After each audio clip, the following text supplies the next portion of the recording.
What up, Fabian? I'm with you. I'm coming. I'm cool. I was just speaking to folks that I hadn't spoke to. I don't know how I got kicked off, but I'm back now. So. Baby, you just talking. You just as muted as you want to be. My bad. Is that Corey talking?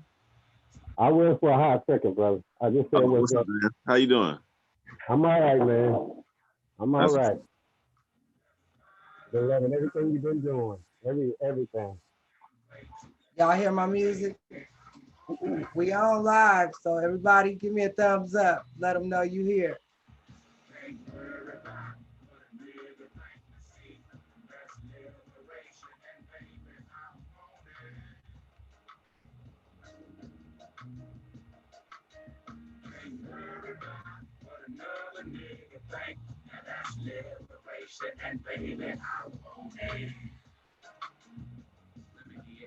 So hey, Corey. What's happening? What's happening? What's going on, man? Me and you are here. Happy Tamika Fest! Yeah. Here's the Tamika Flash, but right here, there's a little cognac, Grandma Ye, Hennessy. So tonight, it goes down, YouTube world. We got all these amazing ass artists in the building. It's your girl Rewap representing the Tamika Festival 12 live and in color. I got my co-host. Tell them who you are, co-host. Tell them who you are. I am the artist Corey W. That is the artist Corey W. ArtistCoreyW.com. A live artist, a man of color, a man of brightness and boldness. We about to have us a good time because I ain't the baddest cat in this calendar for real. This got some running tickets on here, boy. We got some big numbers. When I say bad cats, I say bad cats with the breath. And aerosol can. I made that. So let's get to it. Who's first? All right, co-host. Our first artist is the Shiznits. Oh my God, this brother right here has just done some amazing things all over the world. I ain't even gonna tell y'all who he is. I'm just gonna spotlight him, let him just tell y'all who he is yourself. You ready, black man? You ready? Tell him who you are. Tell him who you are. Are you talking to me? Yes, you amazing black man. Oh my God. Tell him who you are. My name is Fabian Williams, also known as Occasional Superstar. Yes. Oh my God. And if you know, He's so calm with it. He's so calm with it.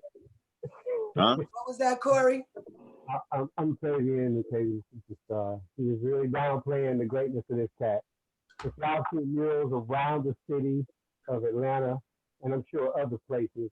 But I know this cat for the dynamite things he does with Kaepernick and some of the greatest people you've ever known that are black in black history.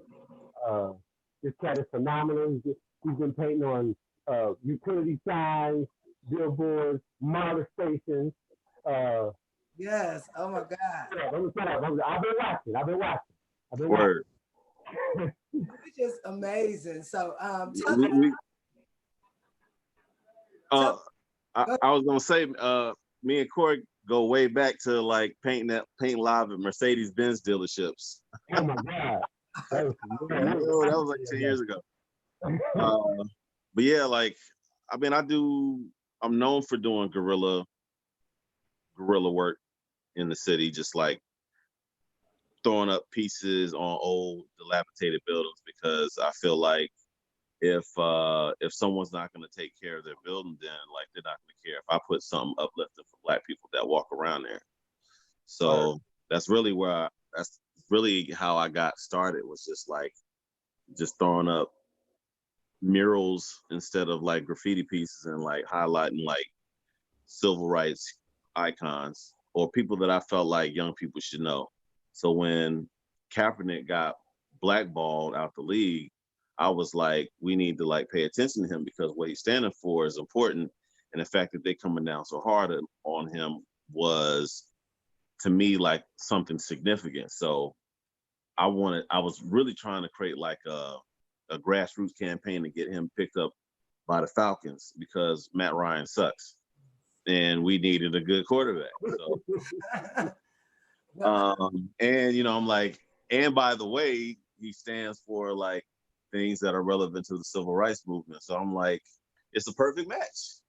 So I painted a mural on Joseph Lowry, right by Morehouse, which I didn't realize it was right by the Morehouse Athletic Center. But the building had been sitting there like the whole time I've been living in Atlanta. I've been in Atlanta since 2000. Right. So I went and just one day I went and painted a piece, and then it just kind of became a thing from there. Fast forward to 3 years later, the Super Bowl comes to town, and the first day of Black History Month on February 1st, they decided to demolish the building. When I say they, I mean the owner, but like the fact that the NFL was in town and they don't fuck with Kaepernick, and they really by association don't fuck with me neither.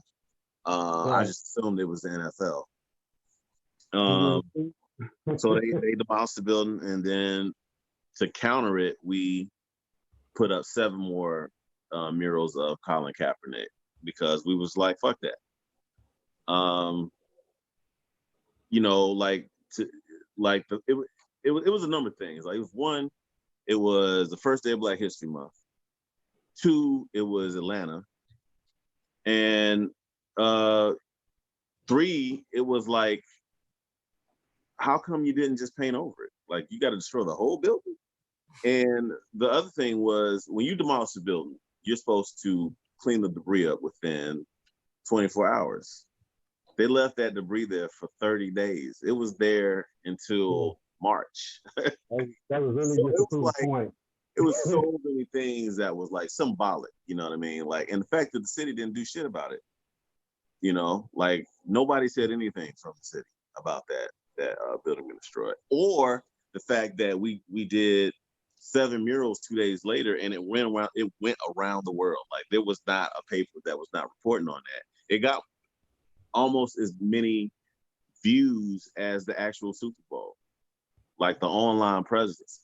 So it was like, it was a lot of things. It was beautiful the way the city responded, but it was also weird how quiet the city was. But fast forward, anyway, doing that Kaepernick mural actually got me a gig at Morehouse, where I'm doing like the biggest mural right now in the city. It's about 100 feet long, 20 feet tall, and it's about the history of black men from Africa to the height of ancient Egypt, to Timbuktu and Mansa Musa, to the Middle Passage, to slavery, to the Civil War, to the founding of Morehouse, to the Civil Rights Movement, to modern America, and then on to the future. So it's really like, it's almost like a conceptual album on a wall. Mm-hmm.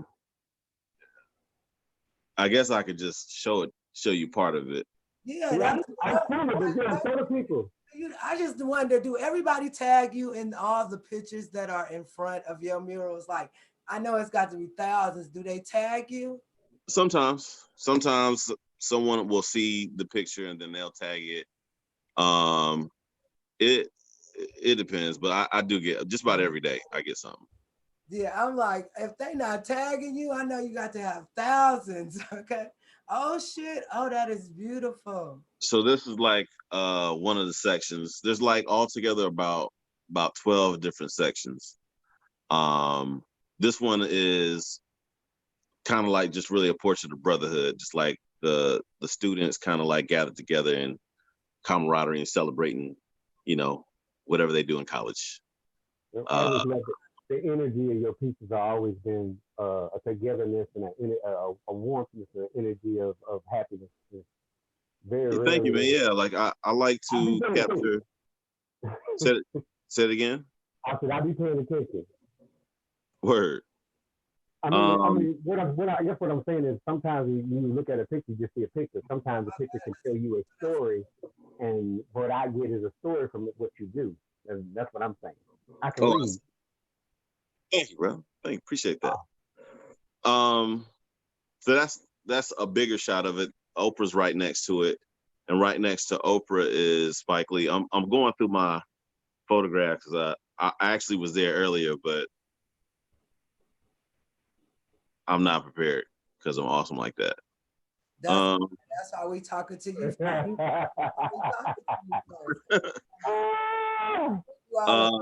This is another section. This is the sports section. That's actually Edwin Moses right there jumping the hurdle. Edwin was the 400 meter champion in like the 1984 Olympics, and he's held the record for a minute. Sorry, he wasn't no joke. Yeah, he actually came by and kicked it a couple of times. I met him once at Class 1890, but my brother actually ran track with him. My brother and he ran the hurdle. So about Tim, Greg Foster, the whole nine. So you got some greats on the wall. You ain't playing. My gosh. You ain't playing. Yeah, these are all the Morehouse presidents. So I actually did these portraits earlier, and now I'm coming back and doing the detail. The guy in the middle row over to the far left is the latest one that I did. And sorry, old man on the phone here. That's all right. Oh, I want to allow some of your other artists to comment because I'm sure they up in this bitch like, what the fuck? Oh, that's it. Yeah, nah, that's what I got. Oh, one more thing. Let me show y'all one more thing. Yeah. So this right here is I'm redoing like the storyboard for the spook who sat by the door. Oh, nice. So what I'm gonna do is turn like these watercolor drawings into like pictures that are gonna go on this bomber jacket that I'm working with this other designer named Harriet Williams and Studio 404. So it's gonna be like I'm gonna have like a series of pieces that are gonna go on like clothing basically. All right. Some of it's gonna be custom or whatever, but T-shirt or something. I need my pants to say occasional superstar or something. Oh, word. All right. Make sure I get that outfit. I need that in my life. Okay. You are so dope, so amazing. If any of the other artists would like to say anything to Fabian, I'm sure you're just in admiration as I am. Please unmute yourself and talk to a Black man because I'm sure. Anyone? Any of the other artists? No. Yeah. I have a question. Before you even start on a project, what is like your thought process before you get started?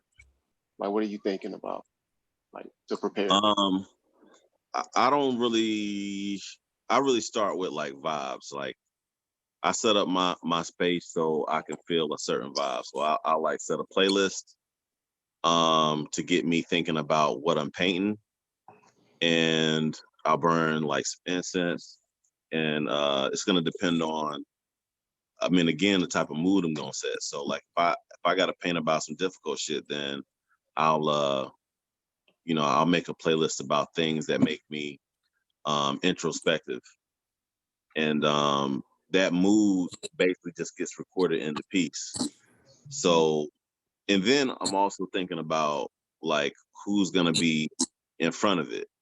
So like I used to work in advertising. So the same way I like have a demographic that I'm speaking to in my ads, the same way that I try and like gear my artwork. If I know if I'm gonna be talking to some kids, then I'm gonna use some bright colors and I'm gonna simplify the shapes. If I'm talking to adults, I still might use bright colors, but the symbolism I use is gonna be something that they can relate to, which is gonna draw them in. And you know, it's really about reverse engineering whose eyes you're trying to catch.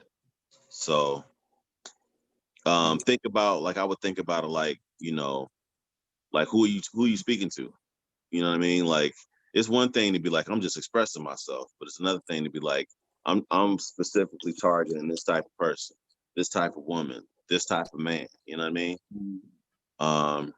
That's how I go at it. Nice. So, so Okay, if any other artists, make sure that you're muted until you speak. Somebody's not muted. Can you hear me? Okay, go ahead, Noel. Hey, what I was thinking about was the Super Bowl and driving to work every morning and seeing that crumble building. And like, I remember when you posted it on IG, and then I go that way every day. And to watch that pile of brick there, and it was just, I mean, it was just like in rumbles, kind of like an FU. And then, but then late, yeah, because it's like and then when you mentioned it, and then I kept seeing it every day. And then there's a lot of older men that live in a house next door to it. And they would stand over there, like, but when later on when we did an NFL program where I work, and people were talking about all of the murals. We had like a lot of I forget the players that were there from different teams doing like a throwing camp or kicking camp, and they were talking about the murals. All the ones that were going up, and to me, like that was better than anything else, and that rumble that was sitting there, you know, like, and it was just amazing that the football players that came, they were like, did you see the ones that were on there? Did you see all the new ones that went up? And then everybody that went around taking pictures and hashtagging, it was great. And then all the artists that got involved. So I thought that was, again, a great movement. But that pile of brick, it just used to piss me off. It was good. It was a diss. Like there was no other way to look at it, and for them to like just leave it there for like that long, you know, they have barbed wire, kind of like around it, and it's like kids be walking back and forth over there. I was like, why would you? But you know, it is what it is. We got them. You also, Fabian, are known for doing this thing with this glow in the dark type of black light. Yeah. Where that came from? If you can find one of those, show a couple of those. I was saying, explain where that idea came from with the pieces. Oh, well, you did Malcolm as Magneto. Yeah. Well, like, thank you. Like the black light stuff I've been working on for probably like about 10 years. It's just something that like I thought would be cool if I could just get it right. So I was you know, I was always playing with the black light and the different colors and trying to figure out like, you know, what's the best way to arrange them so I could like make a point. It's one thing to like catch people's eye, but like once you get their attention, I like to like, you know, take the thought process a little deeper. So I mean, it's just something it just started out with like an idea. It was like, you know, I wanted to make a cool, like, you know, black light poster, but, you know, with a little political edge. And I just kept playing with it. Now it's about trying to do it with murals, but get it to where somebody can actually see the vision of actually putting a black light up there. Like I did the whole Hosea Williams joint. The Hosea Williams piece is like 60 feet by 40 feet. And I did the whole thing in black light. Well, I mean, in fluorescent paint.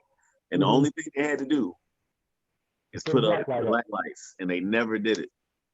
I was like, what the fuck? Like, when you light it up, I tested it, and when you light it up, it looks like like stained glass. Mm-hmm. Wow. I watched you do it, and I watched you like the Coretta Scott piece you did on the side of the utility box. I watched you run that light across that sucker, and it moved. Yeah. There's a movement to it. So yeah, if they just put a disco bulb or something over the top of it, black light, it would have been crazy. It would have been crazy. It would have been morphing. It would have been in motion. I be telling like people when they hire me, like I charge them for it, but they never put the black light up there. And it's like I have to basically paint the picture twice because I paint like I paint it like in a black and white color, and then I come back over with fluorescent. So I'm like, I'm charging y'all twice for these pictures, and you're not taking advantage of the full Right. like, Giving it the full impact. Somebody gonna get it one day though. Somebody. Somebody's gonna get it right. Yeah. Okay, Fabian, you know, we got a whole bunch of artists as you guys. Okay. All right, my bad. But I am so thankful and pleased that you came. I'm sure Tamika wants to say thank you so much for just being a part of Tamika Festival 12, the virtual online melanated and masterpiece art show that we're exhibiting today. Oh my God, thank you for showing the artwork that you have. Where can they find you? What's your Cash App? Tell them your project that they can go check you out doing right now. Come on, bring it. Everything is Occasional Superstar. My Cash App, my Instagram, my Facebook, my website, occasionalsuperstar.com. It's all Occasional Superstar. So I'm easy to find. Look, my shirt. See? Yeah. Right. Word up. But thank you for joining us because I know you said you couldn't stay. Corey, you got anything you want to say? It's always a pleasure talking to you, brother. It's been a while. Yeah, man. We're going to have to get up together and set it up. At least let me come watch you paint, man, on the walls. Man, come through Morehouse, man. I'm there every day for like the next month. The next month? The next month, yeah. Corey, when you come, I want to come too. I want to come. Okay. Come through with Corey. Yeah. Before the apocalypse is over. Definitely, I'm coming. So thank you again, Fabian. It is a pleasure to meet you as well as just see all. I've already known you, but I didn't know you face to face. But I'm coming to Morehouse. Don't even worry. I will see you again and give you an amazing hug. All right. All right, cool. And happy Tamika Fest. Happy Tamika Fest to you. So Corey, before we go into any further, because you know I'm doing 10 things, so I forgot to introduce all our amazing poets. Would you do us the honor of introducing all of our amazing artists that we see? I'm a poet. This is why I need Corey to do this shit, because I'm a poet. I don't know nothing about this shit. You ain't set up yet, so we just let you talk. All right, so if you would do the honor, before we bring up our next amazing, great artist, would you introduce all our artists to us? Okay, man. Well, I'm going to hit what's in front of me right now. We got my man, Stan Davis. Wait a minute, I see you. What up, Stan? Everybody, please unmute yourself so that don't talk until your name come up, but please unmute yourself. Devante Evans. Okay, there you go, Stan. We got my girl, Keisha Songbird. Hey, people. I'm trying to read, baby. I can't see. Natasha. Well. Noel. Natasha Noel. I got you. My eyes, this tablet is small, and my man Sean is a beast. Is that everybody? That's everybody. Well, I don't know if Jessica's camera is up. We also have Jessica from Punani Poets. Yeah. And I don't know if her camera is up, but I don't think her camera's up. But we got some amazing artists. Wonderful Rewatch as my co-host. Yeah. We got some amazing artists. These artists are crazy hot with it. I ain't seen nothing I ain't like. I was speaking around Keisha Songbird here for her color. That's an elephant. Yeah, okay, yeah. I'm digging everybody's vibe. So, how everybody doing in this quarantine? Blessed. That's Blessed. good. Safe and sane. We just got to get everybody the same amount of time, and we got to talk to Fabian and all the craziness he does. I'm sorry, I'm sipping cognac. I ain't mad at you. I'm about to. I don't want to drink alone, but I don't mind. So, who's our next amazing artist up to? I guess we just gonna go off the top. Put the hands together one time for Stan Davis. Stan Davis is next. What's going on? What's happening? Pleasure to be here for another successful Tamika Fest.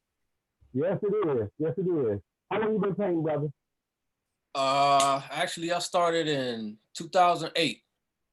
So I quit my job. I was doing engineering work for about 5 years and just got fed up with the shit, man, like to be straight up.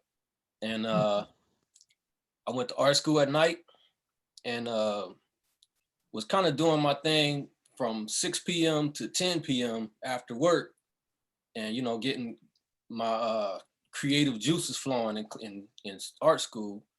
So once I got to the point where I was just totally fed up, I just walked out the job and started doing my own thing. But I had a nice smooth transition to where I had set it up instead of just walking out with no plan. I kind of, you know, set it up to where I could have a safety net in the meantime. So my career was really financing my dream. Hey, that's what it's supposed to do. No doubt. And vice versa.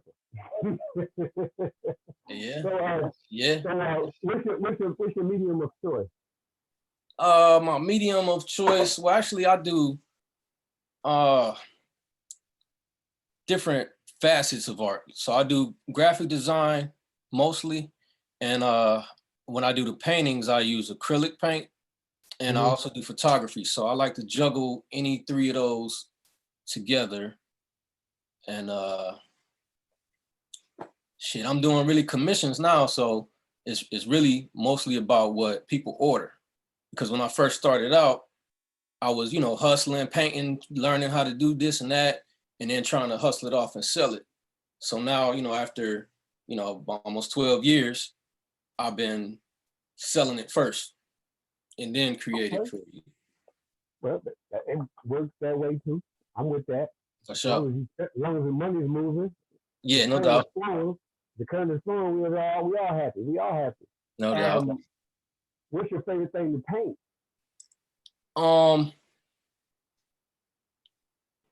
I would relate that to photography and say children, because that's my favorite subject to shoot. And since I really paint from photographs a lot, it would kind of equate to the same thing. So I had to say children. I love to see all of their innocent expressions and their facial, whether they super happy or if they're mad. You know, a child is just gonna tell it how it is. They just gonna be honest with it. So I appreciate that about a child in particular. Oh, okay, that's cool. That's cool. So if you do a lot of kids, so you get a lot of kid commissions. I wouldn't say a lot. It's just what I enjoy painting. Like, you know, okay. Yeah. I got you. So show us some of this work, man. All right, I got a. You should be ready, man. You supposed to be on deck. For sure, I'm ready. I got a slideshow. I'm gonna share my screen right quick, and I guess I could just kind of talk through some of the pieces. Here we go. Y'all see that? Oh, you did that picture? Oh, that's dope. Yeah, yep. I did that one for Tamika Fest. I remember 3 or 4 years ago. And it's funny because, well, it's funny now, but it's crazy because I painted this a year prior to the one that I gave it to her. And I had a crazy situation, man. I was in Atlanta, ended up having my car was stolen, and I had my camera was in there. And, you know, the most valuable thing that was in there for me was that painting. So, you know, I was fucking heartbroken because I put my time and effort in to creating this for Tamika, Georgia, whatever y'all call her, you know, the beloved. And I couldn't even bring myself to tell her. It's like, man, I ain't even gonna say nothing because I'm not the type to be like, oh, I had this and I would have, you know what I mean? I could have. So I waited and I did it the following year and I presented it to her. And what was crazy is the spot was called Deja Vu. So I'm telling the story about, you know, last year, this and all this happened. So I'm gonna continue with the slideshow. And then this is the actual presentation. Damn. When I presented it to her at the following year. So I'm gonna just let them roll. This was in Dayton, Ohio. That was in Akron, Ohio. This was in Akron. Got to meet Amel LaRue of Groove Theory. Kevin Hart got him a piece in Cincinnati. That's the Flowists from Flowetry. That was in Dayton. Morrison, I met him in Virginia Beach Black Expo. Raheem Devon. I'm gonna just keep rolling because I got quite a few of them. Grandmaster Flash, he was in Akron, Ohio. This was a 6-person piece that I put together. I'm gonna pause this one. I put it together from 6 separate photographs because you know, they didn't all have a picture together. So I kind of superimposed them, and then the ones on the top in the background passed away. So they requested that they be in black and white. Get it in. So then the next few, you know, gotta have the Badu. I was at a point, oh, this was a Valentine's piece. Beyonce. I got to a point where I was just into the musicians and music artists, like, you know, Mary J. This was a piece that I did for my homeboy and my homegirl, where we actually did the maternity shoot. So I took the pictures. We did maybe 30 photos and have selected one of them to turn into a painting. And this was the one they selected. So this was probably about 10 years ago now. Let's see what's next. Got the chief of staff, chief. I like to start jumping in my photographs so you can get a feel for the magnitude or the size of the canvases. Because if you just take a picture of the canvas, they all look the same for real. So I kind of act like I'm painting on that right there. Another Barack. It's one of my favorites, Mars Blackman. She's Gotta Have It, James Baldwin. That was a remake of Love and Basketball, friend of mine. Another couple friend of mine. Some cute shit. Gotta have that in there.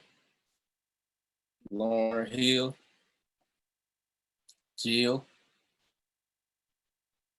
Let's see, we about halfway. We got a Lettucey.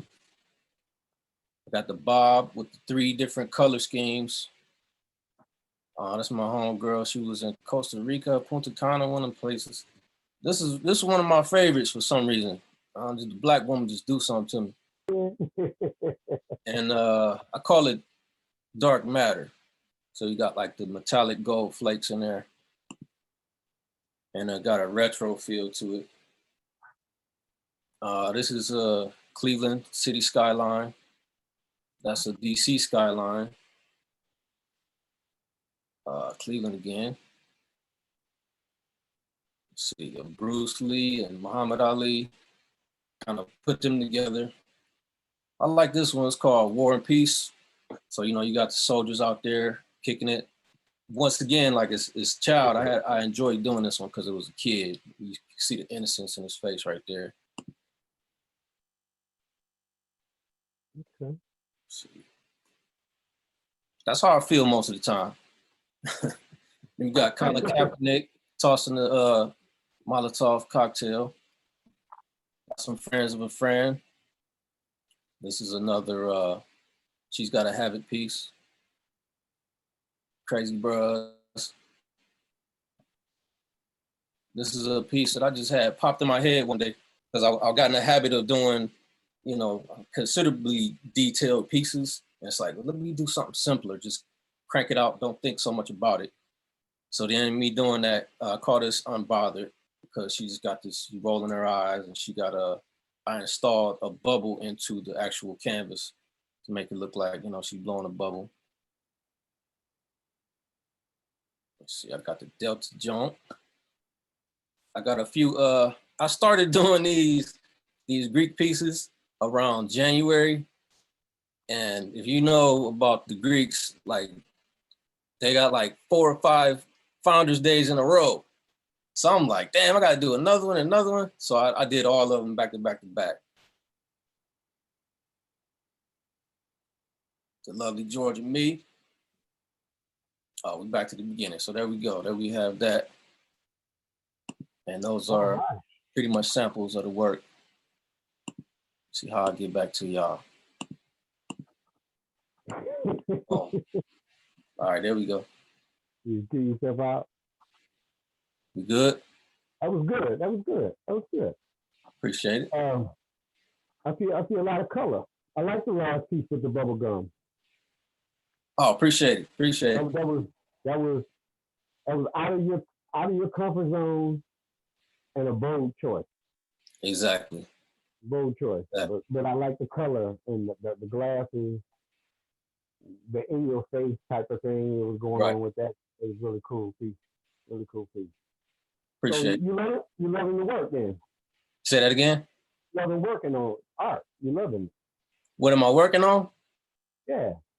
Well, like I said, I do commissions, so it's pretty much random. Like, actually, I got one I'm working on right now.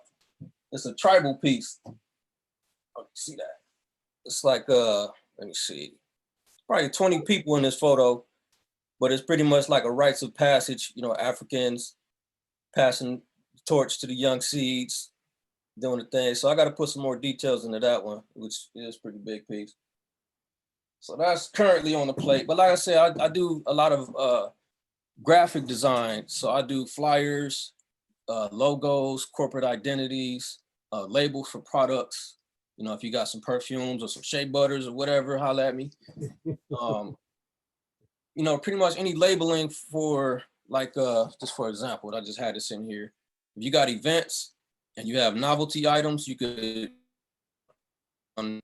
right on that or whatever. These are something that the Qs have a Mardi Gras in Cincinnati, and they give away a novelty item every time. So each time the design corresponds to the theme of the design, and it matches the flyers, and the whole event is branded, you know, together. So it's all cohesive. Okay.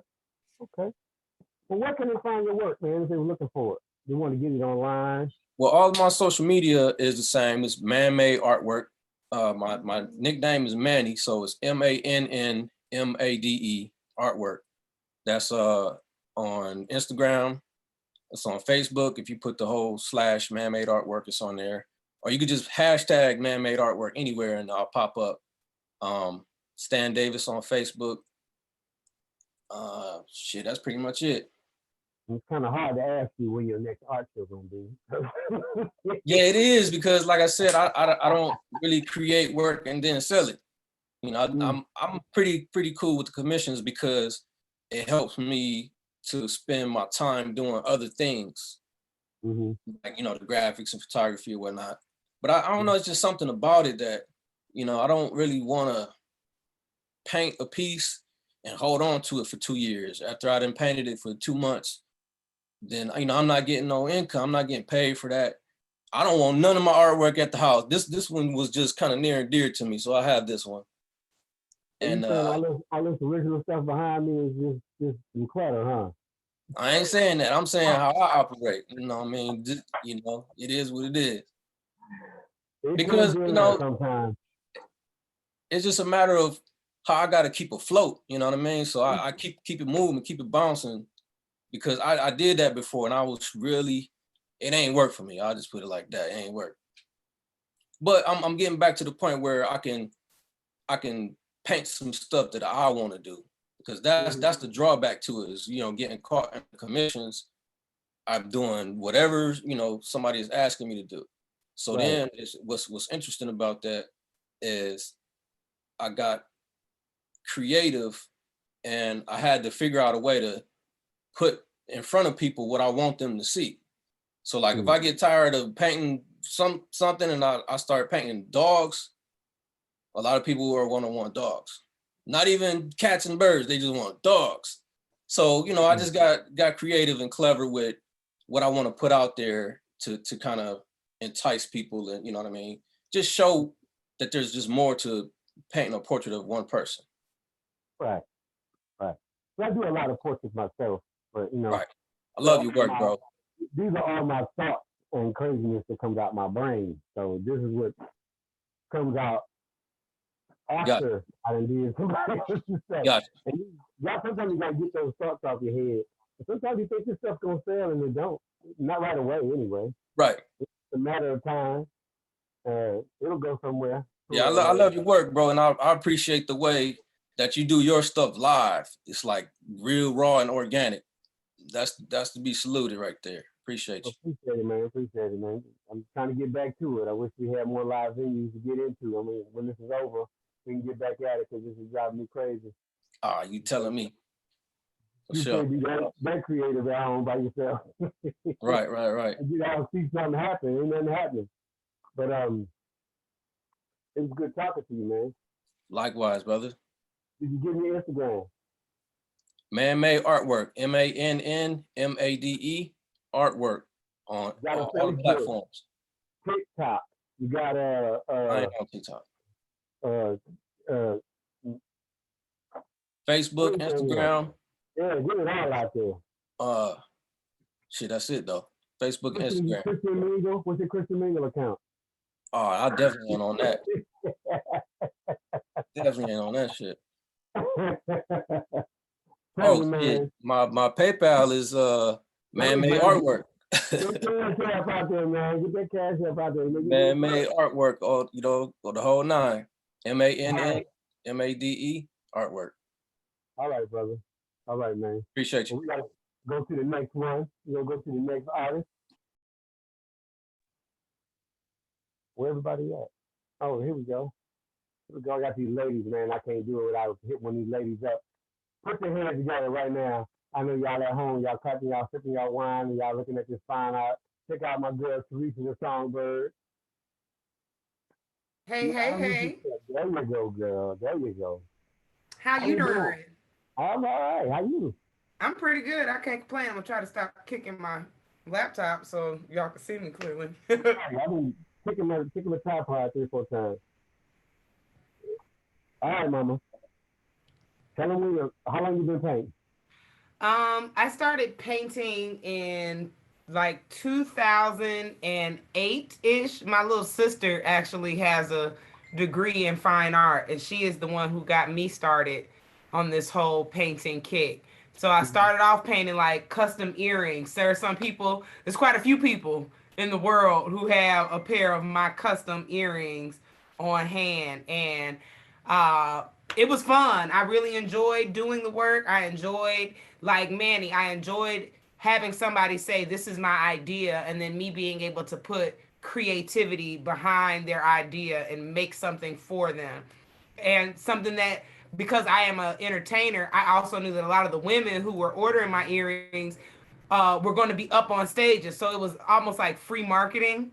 You know what I mean? Like every time I wear a pair, every time I paint a pair, they would be up in front of 100 people, 200 people. So it was, I didn't have to sell that part, but I was pricing my earrings so cheap that I was doing myself a disservice. It took more time for me to make them than I was getting for the work that I was doing. So I didn't stop because of that. I stopped because my life got busy and because more things started happening for me, which is always good. But I also knew that I wanted to expand from doing, that size of a piece of artwork to being able to do full paintings and really letting my mind go a little more into some different arenas. And it has been much less stressful on my life from having to deal with clients and such. But also, it allows me a little more creativity, and it allows me to step back and kind of challenge myself a little more.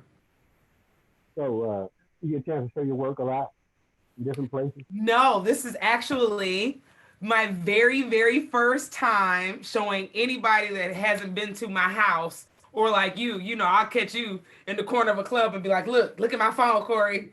Look at all my new work, Corey. You see? Are you so proud of me? So this is my first time actually, sharing it with the world. Okay. Well, that's like I've always told you. When you first showed me your first two pieces, I thought you had good color balance, and you use the colors the right way. And I said, okay, you on to something. Oh, I got out the way. I didn't stay in the way long. I told you what I thought you could do to make it better, and got out the way. and I'm feisty. I hate that. I hate for somebody to come in while I'm in the middle of a painting and be like, "That don't look right." Did nobody ask you? But then I'll stare at. But I live with my paintings. I'm not a person who can paint and then be over it. I live with my paintings for weeks and weeks sometimes. I'm not great at everything, and I want to be better at things. So a lot of people have trouble with hands. I'm a person who takes their time because I want a hand to look like a hand, not like a ball with 5 sausages drawn onto it. You know what I mean? So it might take me out, and I love this about paint. When it's messed up, you can just paint right on over it, paint it again until it look right.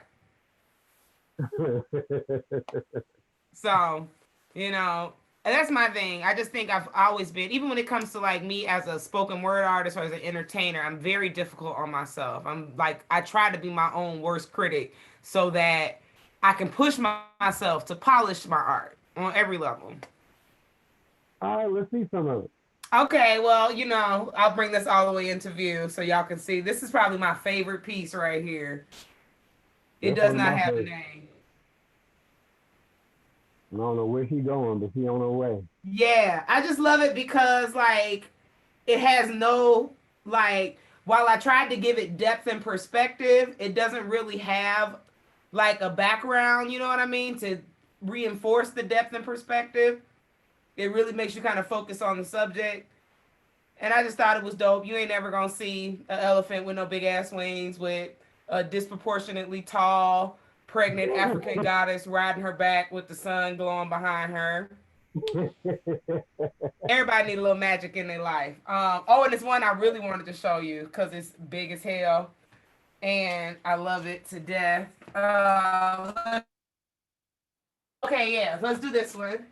I'll bring this down so you guys can see this one too. All right, bam.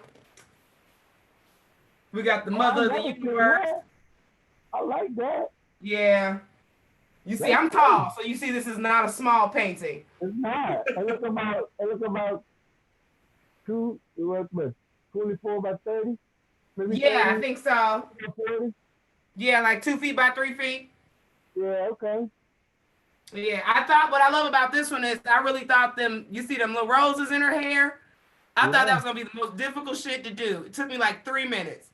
It was the easiest thing to do to draw them little details in. And I got a couple more I want to show you.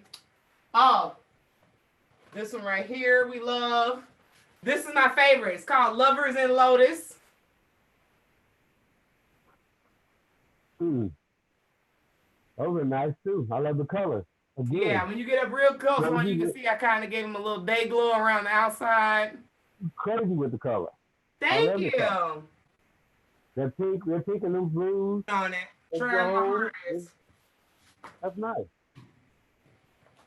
Oh, let's do this one. All right, a little smaller one. My eye in the building. You really come a long way. Oh, thank you. I've been working on trying to get my perspective together and the way light, because that's my thing. I'm big on, if you're going to draw a person, there's place artistic, leisure, like here we go. This is a great example, right? Artistic leisure. Ain't nobody legs that long, ain't nobody arms that long, right? We get it. But you can still kind of decipher human being out of all of that. Yeah. But I also want it to look like what it's supposed to look like. I'm here for all the abstract art, but I am not an abstract artist. Guess what? You are. You said you are. This one's called Woo So Beautiful.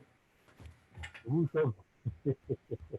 I'm so dumb. I'm sorry. I really enjoy myself when it comes to naming my art. Mm-hmm. I find that quite enjoyable. But okay, so I'm gonna show y'all one more thing and then I'm gonna sit down. I promise, so that you can actually see me in this frame. And this is the thing I'm working on right now, right? It's huge too. They don't have no faces, so we ain't worried about the faces. But you see, you're working on bodies right now, right? Mm-hmm.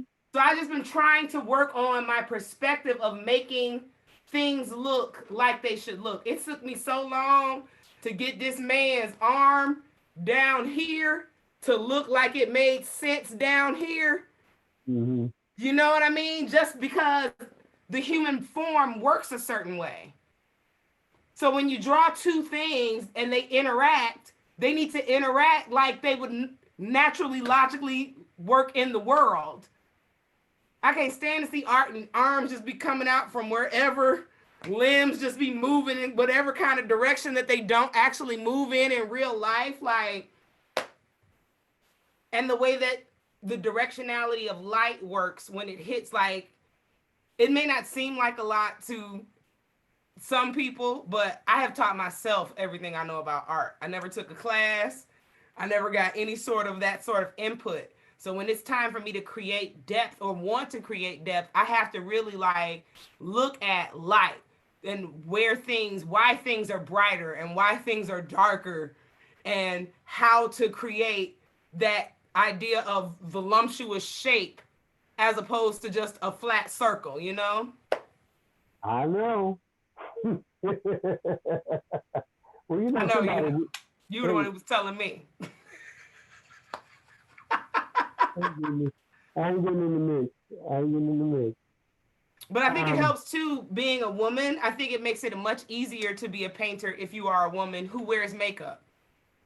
Because if you put on a full face of makeup, you really understand, like whether you know it or not, you should begin to understand color theory. Like if you're using eyeshadow, color for your eyeshadow, you know, you should be able to play with color theory there. You can literally turn your face into a whole different shape according to how you lay your foundation in the lightness and the darkness of it. So I really look forward to putting on makeup because it feels like painting on myself. One way to look at it. I'm just saying. So if I wanted to buy some of that stuff, where would I find it? We could have a long conversation because, you know, I'm not like Manny. I haven't been selling my art. I am very attached. Y'all are in my bedroom right now. So you can understand how attached you are. And this is only a small portion of the art. There's still 2 more walls that I haven't shown you of other art. So if you like something, I'm not saying I'm not willing to sell it because I've sold a few pieces here and there, but just DM me and we could talk about it. DM you where? Oh, you can find me everywhere at THA Songbird. THA, like Atlanta, THA Songbird. That's the IG, the YouTube, the Cash App. I'm gonna say it again. That is the cash to the app. THA Songbird with the $sign in the front. And yeah, you can holler at me that way, and I'll make sure that you get some art that I have created sent to you. I'm sure you're gonna be doing some other things with the Tamika Fest.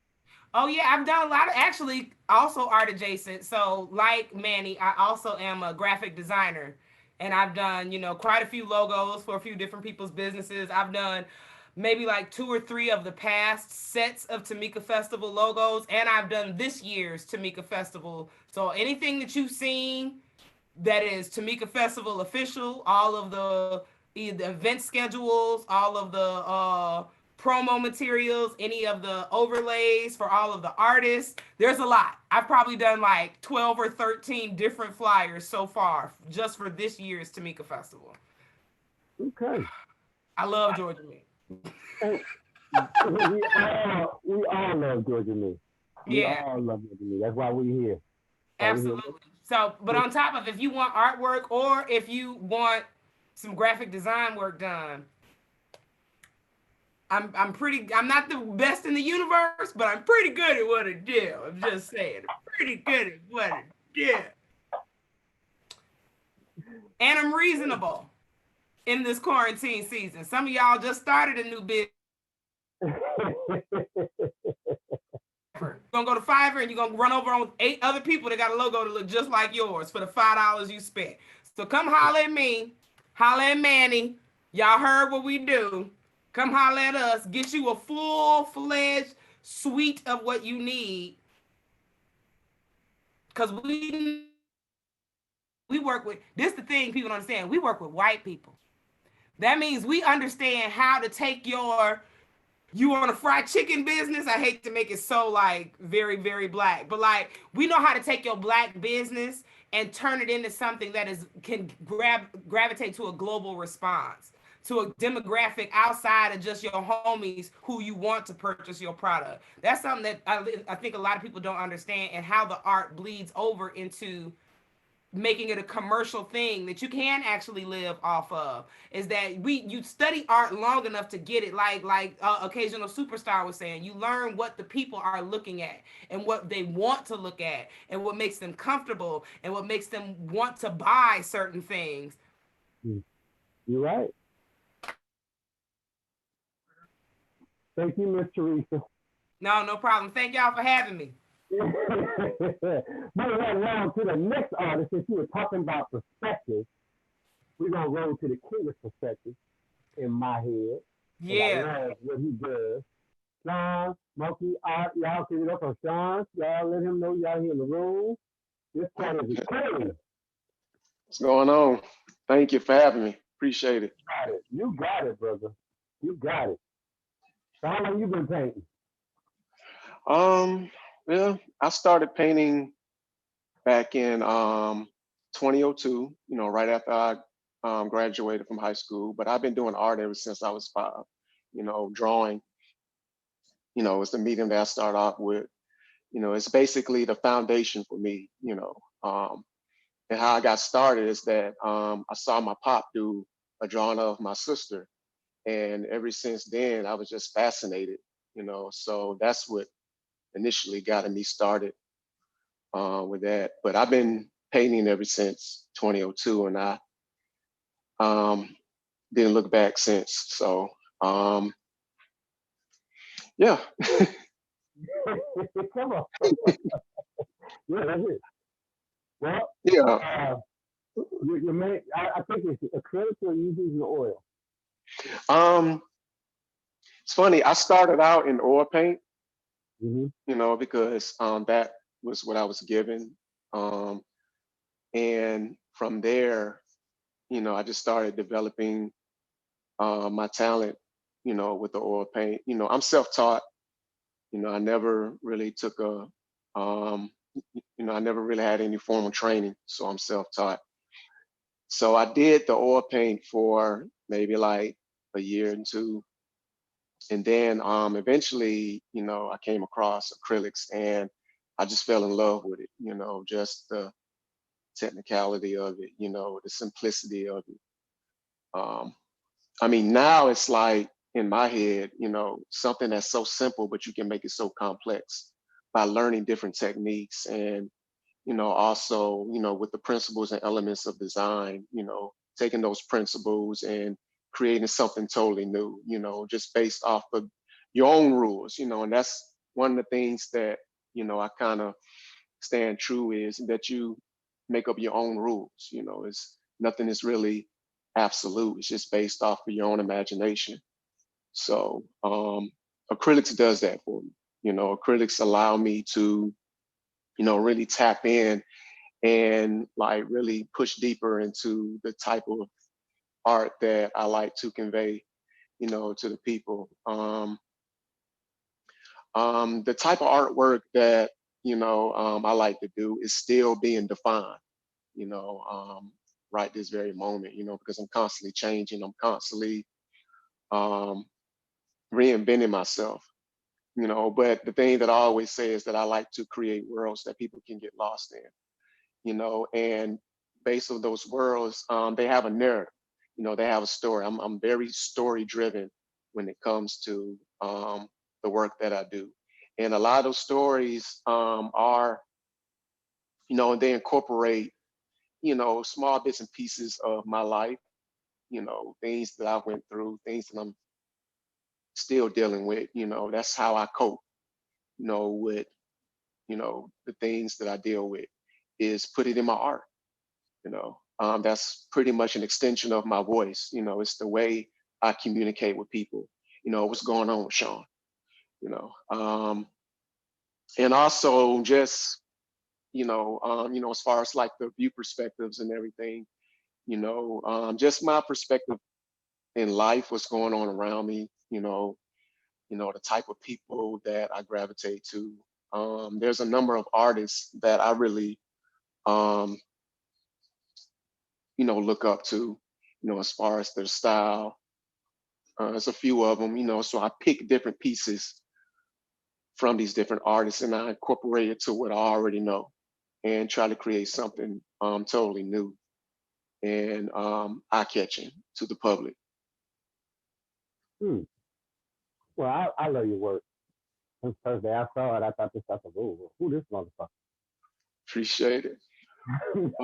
I guess I can show you some samples of my work. Yeah, I'm with it. See. Interviews isn't my strong suit, but I have an art piece for that too. See, you also paint live. You paint live at live events. And oh yeah. How did the first time you ever did that? How did you feel when you painted live? When I first got into it, I was nervous as hell. Yeah, but the more I started doing it, the more I became comfortable with it. And now it's like, I just get a high off of making myself vulnerable in front of the audience, being able to see every stroke that I make, even within, the decisions that I make within every stroke, the direction that I take my work and everything. I like people seeing that vulnerability, during the process of my work, because it shows that, yes, I am the real deal. I am, a true artist. This isn't something that I do, just kind of pull pictures off the internet and be like, and tweak it and be like, hey, this is me, this is what I do, and just, especially like with poetry, I love painting, beside poets or musicians or, singers, because that really kind of push that creativity out of me, it allows me to really, I don't know, it's like I paint differently, when I'm in a live space than personally. When I paint in a live setting, it's more surrealism. Surreal, a lot of surreal art is, what I incorporate when I'm painting live, because I'm dealing with a certain time frame, when I'm painting live. So I have to like really think real quick of the subject that, I'm going to create in front of the audience. But when I'm painting to myself, it's more calculated, it's more planned, as far as the type of work that I want to create. And everything has a process, there's a goal within an ultimate goal. So, and within that goal, that's the way I kind of stay focused, stay grounded. So I won't be like all over the place, when I'm creating, because, it's kind of hard to, you see the huge picture in the work, but, and as I'm talking, I'm just gonna pan because I have some artwork here that, I just want to show. But I was about to say, you better show us. yeah, I show the artwork, man. I can keep rambling, on and on. I was waiting on him to get on and show him off, but he started talking. I was listening. Corey, you're doing an amazing job. Wonderful. I'm just representing the poets real quick to let y'all know we in this bitch, okay? And y'all are just killing it right now. Sean, I'm loving everything. Yes. Okay, keep on going, Corey. Do your thing. Appreciate it. Yeah, but what I was saying, you know, like during the process, that everything, you know, has a goal. You know, there's a layering process, and that's how I stay grounded and focused. Because a lot of times, you know, I can see the big picture, but what I try not to do is get ahead of myself. Because when I do and I mess up, then I get frustrated, I get disappointed. So everything I do is, and this is the piece I was talking about, like when I get nervous when it comes to like interviews and speaking. But this one is called Fear. And it basically talks about that inner emotion inside of me when I'm speaking or when I'm in front of the audience. It scares the living daylights out of me. I'm like, you know, it's horrific, you know, because a lot of times, you know, I get choked up in my words, or, you know, I don't have the right words that I want to say. Or a lot of times there's a lot that I want to say and I just don't, you know, it just doesn't come out. So a lot of times on the inside, on the outside, you may not think that there's something going on with me. I may look fine, but on the inside, I'm just screaming off the top of my lungs, like, I got to get out of here because these people are looking at me like I'm crazy. And, you know, yeah, so this piece is labeled Fear. And, you know, just different, um, you know, topics and different genres. This is kind of like the Weasel. This one is called Brent. And this is an actual person that I had to deal with because he screwed me over. He was a rat, man. You know, I caught him a little on the phone and he ain't like that. It is what it is. You know? So stuff like this, you know, just little situations that I've been through. You know, this is how I've been. You know, I make them out of a painting. And this one is titled Freedom. You know, and I did this one right after I found out that President Trump was elected. So, you know, and this basically took me like a year to finish, you know. So a lot of the elements inside this painting, you know, kind of came to fruition as the, you know, times, you know, went by during his presidency, you know. So this is basically, you know, a lot of different arms, you know, just reaching outside of the cage, trying to get this key, you know, and that's the key to freedom, you know, to escape this post-apocalyptic world that is, you know, governed over, you know, Trump, your president.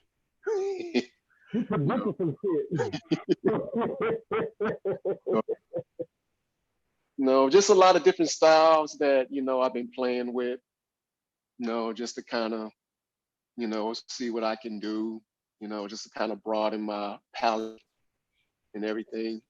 You know, this one is part of a 3-part series called Life Break. And the name of this one is called Soul City. You know, so this one is a kind of a dedication to all of the street artists, you know. Word. Pretty train. And of course, this one is Modern Renaissance Woman. You know, this one basically, to me, this is just a depiction of what a true creative Black woman looks like. You know, she's strong, she's confident, you know, she knows who she is. She's not swayed by anyone, you know, she knows exactly what she wants to do. She's very gifted, she's very rounded, educated, beautiful, you know, stunning, showstopper, just, I mean, a total package. So, you know, she's out there, she's out there somewhere for me. Oh my God. I like the way you paint the stairs. Yeah, so, you know. The depth all the way up to the library where the books are. I love that. I appreciate it. Well, that's actually a building in the background. It's downtown. I think it's the what's the name? My eyes. The Regions International Hotel. Mm-hmm. Now I forgot the name, but yeah. I actually did some scouting and saw this location. So me and a friend actually went and I took some pictures of her and, you know, created this. And this piece right here, this represents my relationship between my art and my music, because I'm also a musician. I play keys as well. So, the name of this piece is Le Triangle d'amour, which is French for the love triangle. Nice. So it basically talks about my love for art and music and how they're constantly fighting for my affections. So I'm kind of just in the middle, and my emotions is kind of neutral because I don't want to show favoritism over, one talent. So, I'm just kind of sitting there blissfully in my thoughts, just allowing, my talents to just kind of consume me. And plus I love the roaring 20s, it was very tasteful, back in the 20s. So, how they dressed and everything. This is amazing, Sean. Oh my God. I love how you show depth. Like my legs would not have came out properly for that. Well, the whole perspective, I did that because I wanted to, kind of, create that sense of depth to where people feel like that they can be drawn inside of the environment. They feel like they're actually a part of the environment. And I'm still perfecting it. One day I do have a dream. I do want to start getting into installation art, where I want to start taking these environments and bringing them to life, actually building these environments. It's going to take a lot of technicality and a lot of other. Well, I'm telling you, right now, I feel like I'm sitting at this man's feet. That's how it is so dope and intense. And I just want to say thank you so much for being here for Tamika Festival 12, the Melanated and Masterpiece Art Show. This is amazing. Corey, we need to go to that next next artist. Give us your information. Go ahead, Corey. Yeah, Sean, tell us where you can find your work, man. You can hit me up on Instagram, Black_Canvas Arts. If you looking to, do a commission, then you can DM me. You can email me, moki.sean@gmail.com. I'm also on Facebook, my full government name, Sean Moki. You can look me up on there as well. Let me see, I do tattoo designs. I do some, business logo designs. I do murals, pretty much, jack of all trades. Don't forget to say I'm beautiful and shit. I'm sexy. On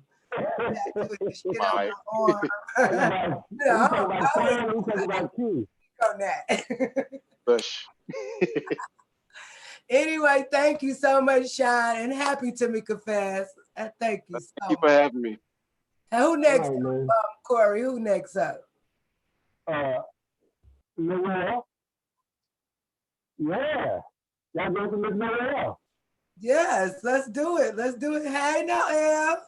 Hello, everybody. How are you? Let's get the energy up. Woo! It's a lot of hotness. It's a lot of hotness. It's a lot of hotness. It's a lot of hotness. I'm very shy, so Okay. This is all I can say. Okay. That works. That works. So I'm like, I'm actually up past a certain time. I'm like, what? I'm like, only a couple people will have me up this late. No, and I got to get up early. Where you going? To work. I'm still working. Okay. Yes, sir. Still working. Still working up at 4:30. Well, thank you for being an essential artist. But I couldn't miss this. I was like, yeah, for sure. For sure. I put on my red glasses, put on the big vagina up at the top, ready to go. I was about to ask you, what is that behind you? Well, the thing about it is art for me is an amplifier. It's art, music, and poetry, because I'm a visual artist. Music, I sing and write, and poetry I've been doing probably since I was 6 or 7. So the art kind of like it's very, to me, a lot of interdisciplinary things, because it's like they all blend. I don't see one without the other. And so with me, what art started with the writing of poetry and always singing in choirs and stuff like that. But like the actual working on art piece came from me actually trying to interpret my poetry into artwork. Because I figured if you are doing spoken word and, like you're singing, that you can visually see those things too. So a lot of my work, which is like probably like 8 feet tall there in the garage, I basically took my poetry and I created art pieces from them. And I believe in repurposing items, just like it's about Rock the V, and that people think it's sexual, but it's actually about power, because it's about respect, own, cherish, knowledge of self, respect, own, cherish, know your worth as a woman. And I find that growing up, first of all, I'm Trinidadian, I'm an immigrant, I'm a foreigner, and growing up a brown girl in this country and over the world, a lot of times we are not treated fairly. We are not put up on a, like to be the picture of beauty. So like Rock the V to me is about strength. It is about encouraging women to actually look at their V's and look at their vagina and knowing the good energy and know the strength that comes from with it. And so the artwork for me actually started from a very bad breakup where I shipped all my stuff to Trinidad and Tobago, and the person I was engaged to had a kid on me. Woo! So I ended up having to refigure my life, ship stuff back, gave a lot of stuff to my cousin, and what I ended up with was barrel covers, which are now down in my on my stairs. So I started creating this art piece called Recovery. So the person that had a child on me did all these things. I had to basically, I sat with barrel covers from the shipment, from stuff being shipped back from Trinidad, and I scraped their name off with labels.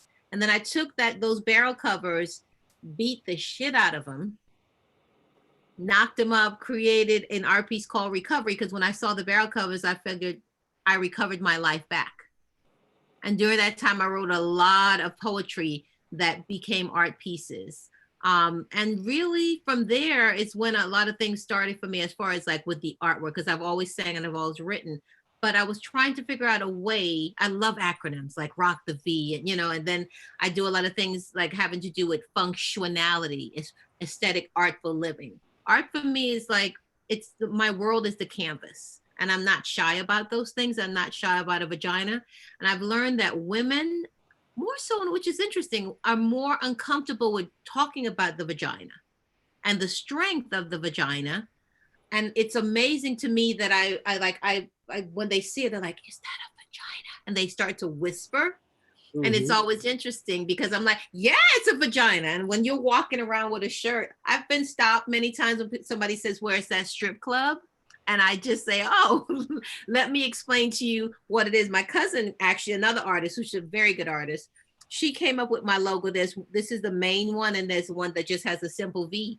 And I love the ideology of somebody asking me, what does it mean? And as a woman to say, well, like rocking the V means that my father rocks the V because he has respect, he owns and he cherishes his daughters and his wife. And I think that we all need men behind us to do that. You know what I'm saying? We need a support of the community to rock your V. And so my vagina pieces started from actually a poem called Can You Handle It, which is downstairs, is huge. And I basically took the vagina and made it like the legs and made the words like basically the person asking the person, can you actually handle it? So a lot of my artwork came from my poetry that actually turned into artwork. And then I started working on a lot of upcycling. I believe like women, a lot of times are discarded in society. So stuff like my furniture, I do a lot of furniture. See this? These are repurposed oyster shells that I saved. And I repurpose, I do a lot of furniture. And I see the vagina in there. Good. And so I do a lot of Rewap has been to my house. Like my entire home is done with all my own fabrics, which I do in spoon flower, all my own, like everything every chandelier. I mean, they're like 5 chandeliers in the house. There's a pink room, there's a red room. I'm so excited. There's a yellow one in the kitchen. There's one in the pre-function area. When you come through my house, you can write on my wall because my sign-in book is my entire wall. So when I sit and have my sage and I'm praying, I could actually read things that people have left me. And like, because I went to culinary school also, and I'm a chef, I use a lot of repurposing. So like all my shells, this is Afrique from, my parents lived in Africa, and it's a lot of African cloth that's included in that, but they're actual shells. Then there's stuff like, oh, I think that you could turn me on with the socket. I take things that people may throw out and make into vaginas. All of these are nut busters up here because they're actually nutcrackers. So like, I love the idea of people wondering, what is that? So there's a series like with all of these shells, that's pearl yoni, because yoni means in India, it's a vagina. Then I have a series like I'm working on, especially for the quarantine, which is called Lockdown, which are all padlocks. But they're padlocks that I recovered from all the locker rooms that kids were throwing out at the ending of the school year. And then I have pulleys from the stage curtain that they changed and had all the chains. So I have pieces that have chains. I love repurposing things because just like a lot of times people don't see the beauty in people, I see things that are discarded. And I love the idea of taking those things and making it into vaginas, because that's where life come from. And so I always think that that piece can be something. And so then I have a series called Butterfly Effect, and I love color, you know, like, so I figure out how to drop and drag paint. I love drip method. And I after that, I just always see like the vagina within it, because I just see vaginas in everything. I mean, life comes from it. Let's not play, okay? It's a beautiful thing, get you. It is, you know, like this is also Butterfly Effect. I use a lot of 2-part epoxy because I do a lot of furniture and sealant. I think I do a lot of bar stools with vaginas on it. Like this one here. It's a nutcracker, boo. You see all those nutcrackers? But it's a vagina. And she's talking about the real nutcracker too. Yeah, I mean, I like 3D art. I like the idea, like with this table, it took me forever first of all, it takes almost a year sometimes to clean the shells, because I have to soak them, I have to bleach them, I have to scrub them. Then you have to adhere them and figure out how to get them on tables a certain way. A lot of the series like this, I have to figure out, how do I get all these shells on here and make them stay? This is not even finished. How do I get all these shells to the side and do that? And when you see a piece of art, a lot like in somebody's living room, like people have purchased stuff that's their signature piece. Like in February, we did an auction with, you know, the big one they do with the I forget the name. It's they donate for the furniture bank. And so I did a table. It was just so funny. You're down there and there are 400 people and they're like, this is so pretty. I'm thinking they don't even know it's a pussy looking at them, because, you know, the top it's the way that it is. And I'm like, God, I've been on that table. Why don't you put that vagina in your place? It's just fun because, I mean, it's the sad thing about people just get so shocked when they say, oh, it's a vagina. And I'm like, it's okay. Because the whole idea, like there's some pieces I did with Georgia State, which is now, well, they're not stuck, but because the school is closed for the Title IX, like Title IX, the rights of women, the right, you know, like, and it's for me, I get excited about educating people about the vagina. Well, I love it, love it, love it. Thank you for sharing everything that you just shared. Why don't you give us your Cash App, your Instagram, your Facebook, and you know, pan around the room so they can see all that stuff on the wall. Basically, when you come into my bedroom, you are surrounded by pussy. I'm just saying, because this is the headboard, and the whole wall is a bunch of nutcrackers, which I think is it's so cool. Nobody ever has a problem being right here. I'm just saying. Sounds like a happy place. it is a beautiful, colorful, happy place. And the thing about it is that it's a safe space for women. I feel that, again, when you rock your V as a man, well, you respect, you own, you cherish, you know your worth, and you have not. I have no problem with knowing who I am. And that's what I want to teach my nieces. That's why I try to implement with men, women, and just in general. Just the fact that we are here, we're not going away, and vagina is not a bad word. Just saying. That's the truth. Where can we find you at? What's your Cash App? I have basically, because I do art, music, and poetry. I have poetry and pics, because which is on IG. Then I have Rock the V Creations, which is on IG, because it's interesting, because again, I'm going with Stan. It's like these three disciplines that you're going in between, and you have these different personas. But if you just look up Natasha Noel on Facebook, I also have Rock the V on Facebook. I have poetry and pics. It's just like between the two, poetry and pics and Rock the V, you're gonna find me. And if you put Natasha Noel, I'll come up. Again, I do a lot of furniture. I'm rehabbing. I rehab a lot of stuff for people because they see the furniture and they want to make it into something artful. So I do a lot of that, but I really enjoy it. So everything is basically poetry and peaks or Rock the V. And happy Tamika Fest. Thanks for having me. Thank you for being here. All right, yo. We're going to Donovan. Or did I get that right? Devante, I'm sorry, brother. I'm sitting. Excellent job. Yeah, Devante is next, Corey. So Donovan, Devante. Forgive me, brother. I'm 51. I'm 51, bro. Now I ain't what they used to be. No. Oh shit. Can you hear me? Yeah. Okay, cool. I was trying to fix my camera. Oh man, so far so good. You guys are phenomenal. All of you guys are phenomenal. The work is just amazing. I love everybody's work. Just beautiful. And thank you, George and me, for having me. God bless the Tamika Fest. Oh, shit. Can you hear me? All right, brother. Well, tell us something about yourself, man. How long you been painting? Oh, man. So far, so good. You guys are, man. Am I listening to myself? I don't know what's going on. You got to turn something off over there. You got something extra on. Everybody's work, just beautiful. And thank you, George, for having me. God bless you. I don't know. We had some technical difficulties.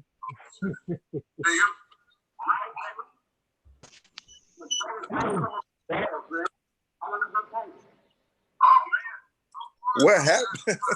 I don't know what's going on.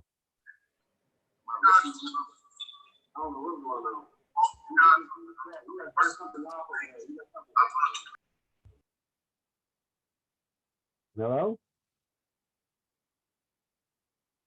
I don't know what happened. We just slid to the side.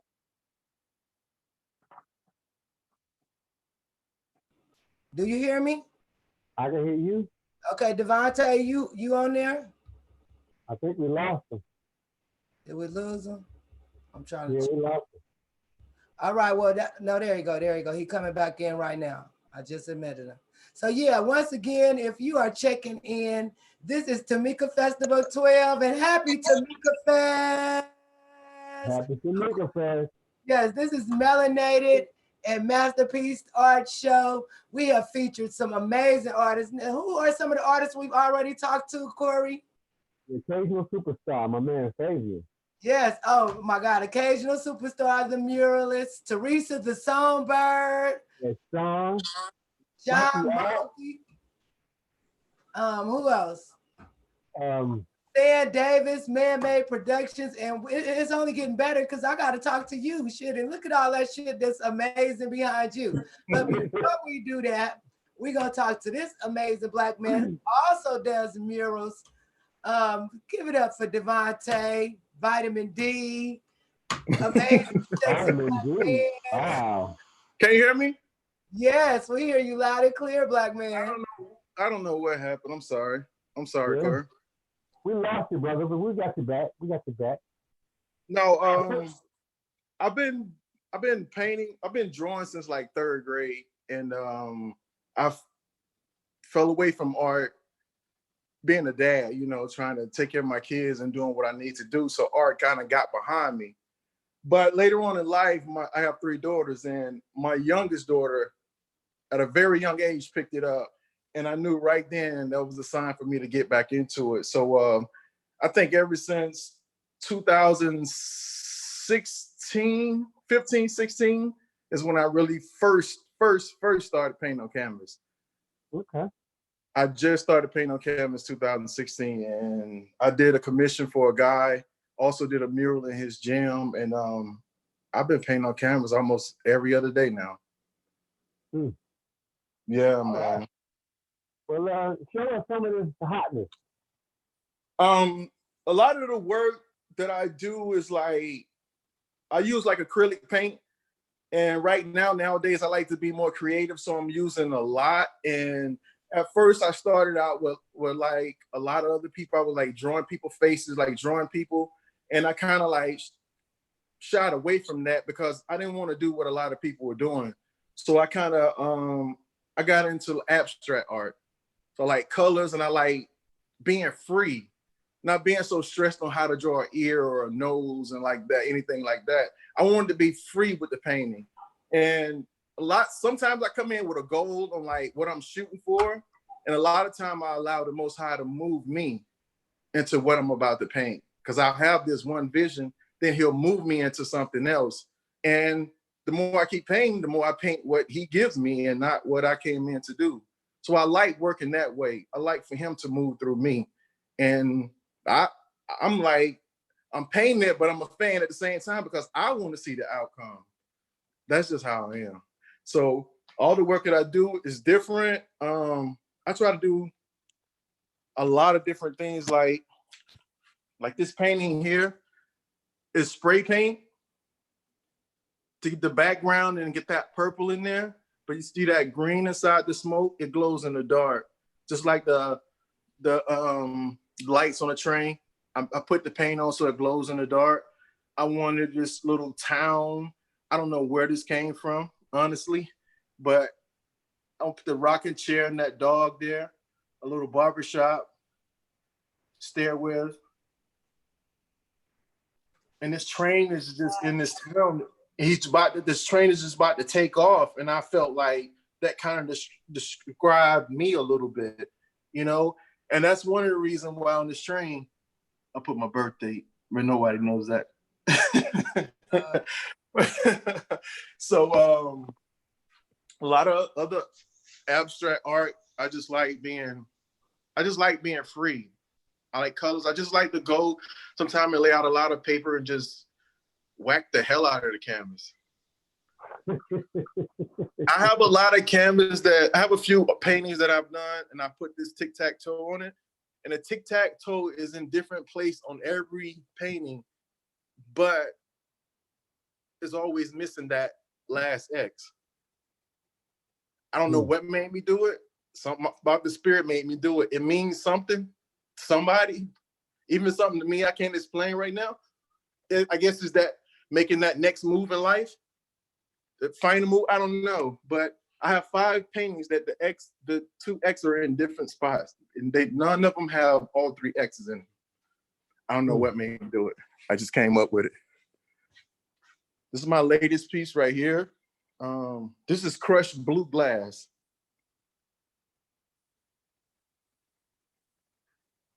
And this is like here is sand.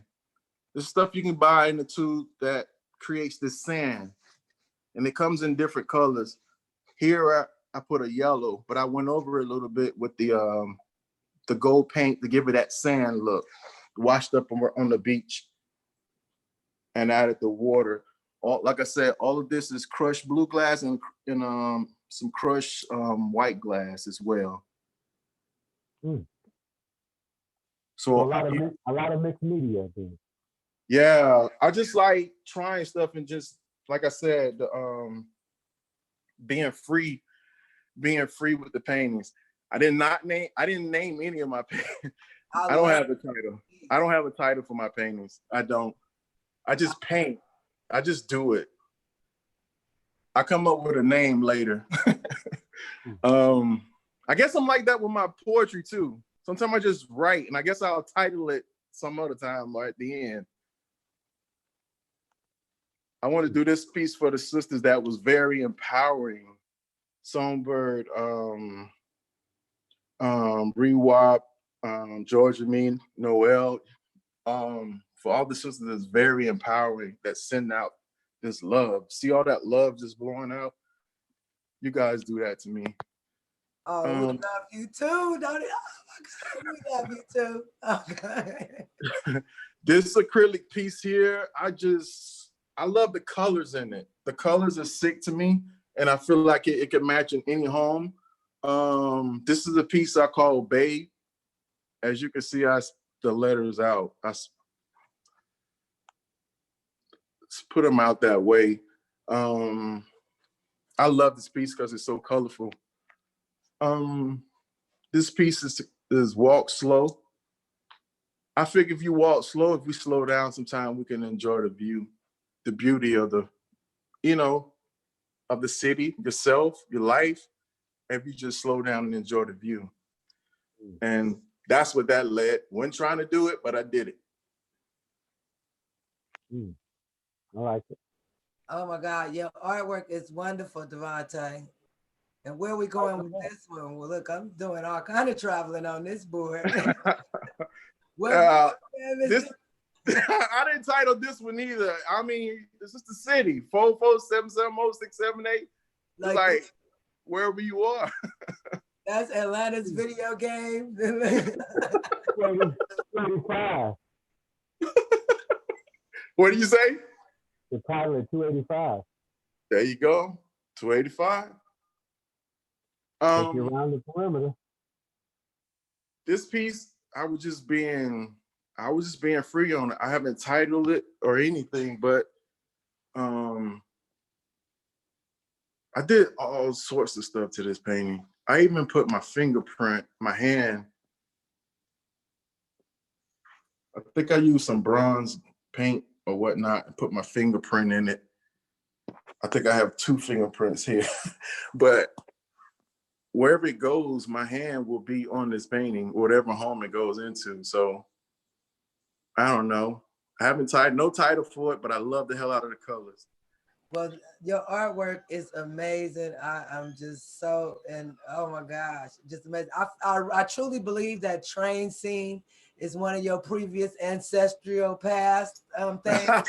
I said the same thing. that train, that might have been your barbershop. I don't know. But oh my God, your artwork is amazing, amazing. So Corey, Devante, first you definitely got to tell us where we can find you, your Cash App and all that. And then before we talk to Corey, we do have one other artist, which is one of our honorees, and we have a couple of slideshows we want to share with everybody. So Devante, where can we find you, and what's your Cash App? And once again, thank you for having me. Facebook, Devante Vitamin D Evans. Instagram is Mr. Vitamin D. Cash App, what's that? Mr. Vitamin D 716.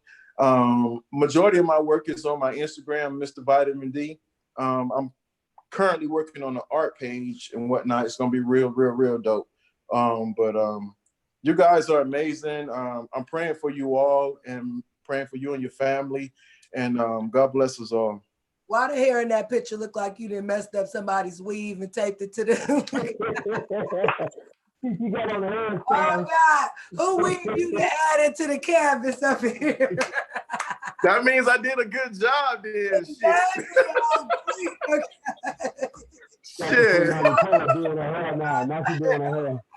So yeah, we have one other artist. She is also one of our 2020 Tamika Festival honorees. If you just checking in, you are checking in to the Melanated and Masterpiece Art Show. I'm your co-host alongside, who is that over there? Who I'm co-hosting with? Corey, where you at? What you doing? I'm sorry, Corey, artist Corey W. We still in the building. Corey Whitehead, we have already checked out some amazing artists, occasional superstar, Sean, Yeah. Man-Made, just some amazing artists, Natasha Noel, Teresa Sunburn. And so this next artist, before we just share our special mentions, is one of our honorees for 2020. I am a member of her thing that she has going on. It is always an honor to be able to share what she does. She's been doing this for 25 years. So we want to give a round of applause for Jessica Holter, y'all. Jessica Holter. Yeah. Corey, I don't know if you know Jessica Holter, but Jessica Holter's over Punani Poets and all that stuff, Corey. So go ahead and start Jessica talking who? about your art, Jessica. Do I know Hey, you? I don't know exactly how to do this, but I made the thing that you were asking about. Oh, hi. Hi. Hi. So I turn it this way? Can you see it? Yeah, I see you. You see me? Yeah, I see you. Or you see the art? Okay, I see the art now. I see your You logo. just I see your logo. okay. All right. If you So got the sound on something else on, cut it off. what? The sound on something. Is it the sound on that? Because I hear a reverb. Oh, hold on. Yeah, cut that sound off. Is it my heat? Is that better? Yes, ma'am. A little bit. Just if you can mute it, that would be better. It sounds like Mute what? something's not mute. Okay, now it sounds right. Let me hear you talk. Hello. Okay, there you go. All right. So let's do it. You can see the screen? Yes. Try to center it. You can look on your other screen. You can see what it looks like to us. I don't really know how. You're doing fine. You're doing fine. Look at you. Just Okay. there you go. Center it. Okay. All right. Yay. Right. Okay. There we go. Perfect. What's up? Okay. Once So again, I just made this when you asked me to. okay. And I've just been making art pretty much all my life. Some of the images are taken from actual photo shoots, and some I like that one I drew, and some I just made to like create products with. So I have a store now. It's called the Shots at GGP, or if people go to ghettogirlblue.com, they can see the store. And so some things are more just like patterns that I use to make clothing, shoes, and stuff like that. And I'm using my art to raise money for my nonprofit organization, hipinc.org. And my first project for Hip Inc. is called Voices of Foster Care. So it's a speech program for foster kids. And yeah, that's what I've been doing. And especially with this downtime, I pretty much live and work in my basement anyway. So the lockdown really hasn't been a problem for me. It actually has allowed me, and I'm sure a lot of other artists, to really focus on getting work done that the grind doesn't really allow you to do. So, yeah. Well, I'm so glad you got in and we able to zoom in to go closer to the artwork so they can see what you do. And you can see all this. Where did you say you can see all your artwork at? ghettogirlblue.com. ghettogirlblue.com. And what do you use to create some of this stuff? Like, are you doing this on computer? Are you actually on some canvas and then you making it onto computer? How are you doing that? So some of it, like I said, is taken from actual photographs, like the rose you just saw. I saw that on the street and took a picture. So sometimes I'll use pictures, like those were some walls that were actually in the dressing room of a venue that we were at. Yeah. So sometimes like I'll take pictures. Sometimes I'll sit down and just draw a picture and then I'll scan it and then create from there. A lot of it is just graphically created using Photoshop. Nice. I'm old school. I'm a Photoshop girl. But yeah, so I like to do a lot of colors, hippie stuff, a lot of Black love stuff. You know, I'm 50 years old, so I remember, I'm sorry. I remember when we used our creativity to send positive messages. So I really try to do that in all the work that I do, in the Punani Poets work, in my artwork. I just try to evoke more positive than negative feelings, you know? Got you. Well, Jessica, thank you so much, because you just gave us a whole nother aspect of the art world. They didn't even know they could do. They didn't even know. All the artwork, just for people who do follow me, all of the artwork you see, most of it in my books, the covers of my books, the logo, the Punani flower, I made all that stuff. And really, when you're a poor person, it is a necessity, you know? Necessity is the mother of invention. So I learned how to do most of the graphic stuff. My brother gave me like one session. His name is Christopher Robin Holter. He taught me how to use Photoshop years ago. And so I was able to just develop my skills and learn to make my own stuff instead of relying on other people. So now, like, if you go to my store, if you go to Ghetto Girl Blue, there's a part, like if you're a hip member of my nonprofit and say you want to brand yourself or something, or you want to get a product made that has your logo on it, and you want to use that for fundraising or something like that, I work with members, and I work with other nonprofit organizations who are really just trying to do some fundraising things for their own projects, because, you know, Punani and its parent, Hip Inc. is a community project. So it's pretty much free to be involved. Okay, well, we definitely want to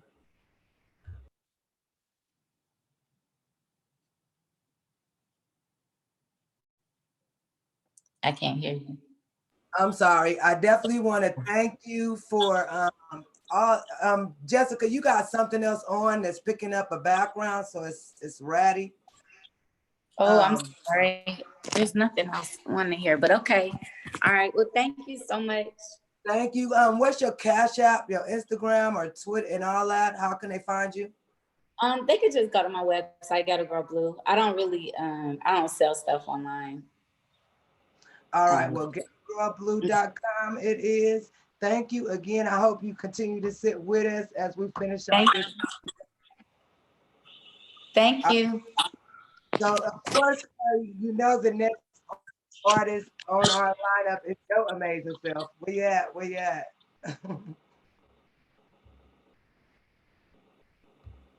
Where you at, Corey?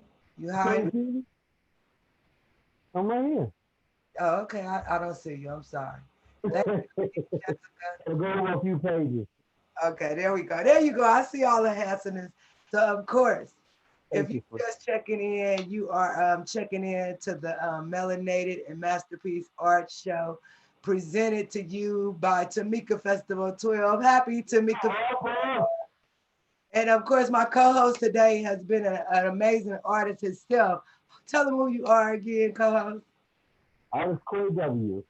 Artist Corey W. Artist Corey C. Whitehead Fine Art. How y'all doing?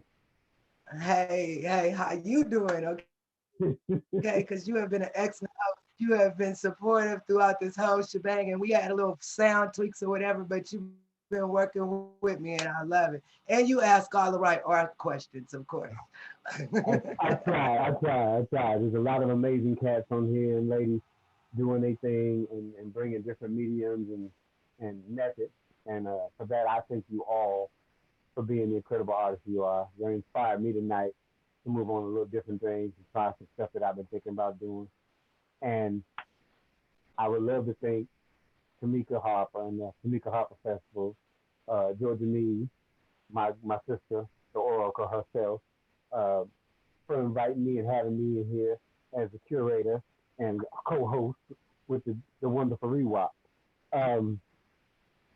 Thank you. So what did you think about all the artists? As an artist yourself, like what was your thoughts about Fabian, about Sean, even about, Graphic, the Coochies? Well, tell me something, what you thought? I liked all of it. I liked all of it. I love the occasional superstar, Fabian. We started pretty much on the live scene together. So when he took me back to the Mercedes Benz joint, that was a long time ago. I mean, a long time ago. That was a long time. That was before Dress the Beatnik. Oh God. That's before I did that.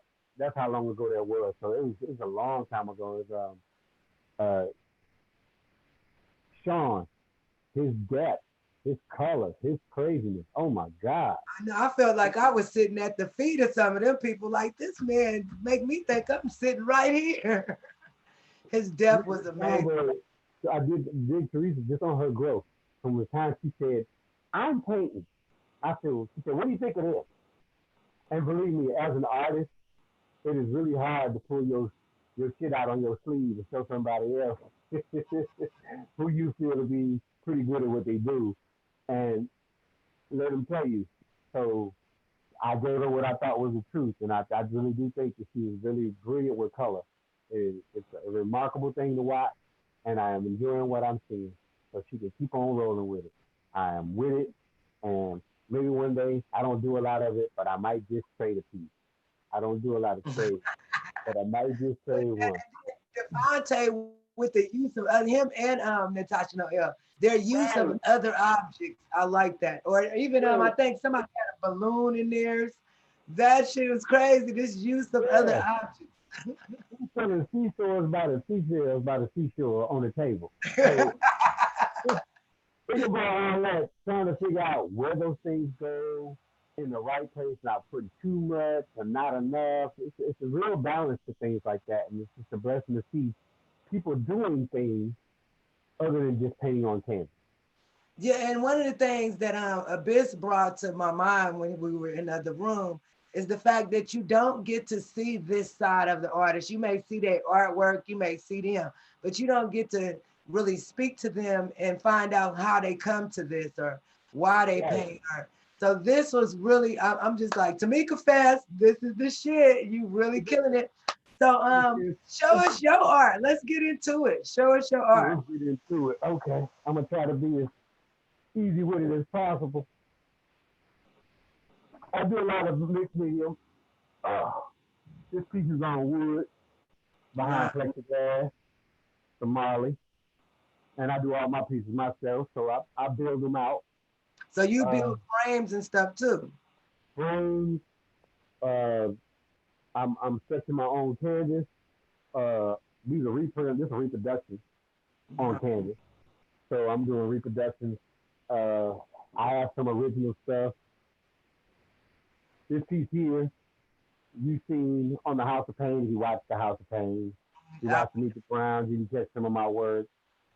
Single Ladies, Loving Hip Hop. How does an artist get into that? That's something that you do that I don't hear a lot of artists have the opportunity to do. How did you get into having your artwork in television series in the background? Because you know they ain't like it ain't no application that I can go online and fill that out for it. No, there's no application for that. But I guess when I first started, I started back in 2006.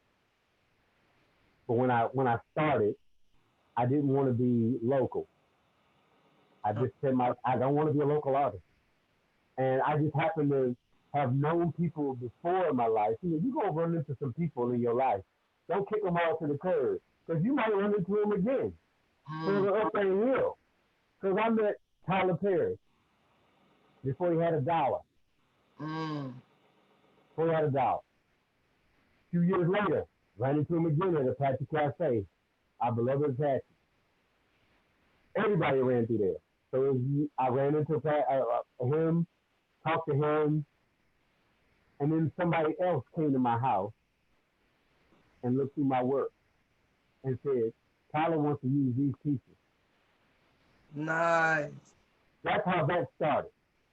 But then once I got my foot in the door with the set designer, they were calling me because I had the quality of work that they were looking for. And I could do it on the dime because I could give it to them in 24 hours if they needed something. Nice. So, season 5 of The Game, Mm-hmm. 75% of the artwork is mine on the entire piece. In the nightclubs, in the bathrooms, in the bowling alleys, all over the house, wherever you look, there was my stuff somewhere. So, oh my God. So I need to get my paint hands together so you could at least slide a floor tile of mine in there on one of these shows. those things are really good, but now they're at a place where now, like, you can't get that kind of money that I was getting from TV shows, from these reality shows, because the reality shows won't pay you for that kind of stuff. Oh, no. Because they only use it once. And then you got to donate, right? You have if you're in a TV show or a series or on a sitcom, they might walk by your piece every episode. Okay. So they're gonna have to pay you for that, a percentage. But because these reality shows have made this big swamp onto television, you don't get a lot of opportunity. Maybe get in a movie or two. Oh, I forgot, I did some movie stuff too. But it's not an easy one to get into. You really gotta know some people. And it's the luck of the draw. You don't know who you're gonna bump into just doing something. Well, I think in some ways that's the same with us as poets.